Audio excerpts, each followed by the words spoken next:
अहिल्यानगर महानगरपालिका क्रीडा विभागाच्या वतीने आयोजित अधिकारी कर्मचारी धावणे व कॅरम स्पर्धा उत्साहात संपन्न झाली आहे.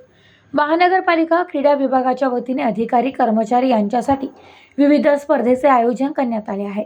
वाडिया पार्क येथे विविध वजन गटांमध्ये महिला व पुरुषांनी धावण्याचा आनंद घेतला. याचबरोबर कॅरम स्पर्धाही उत्साहात संपन्न झाल्या.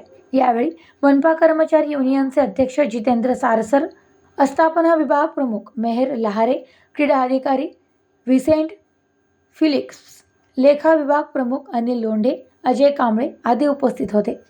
Bureau report news today 24. Ahilyanagar.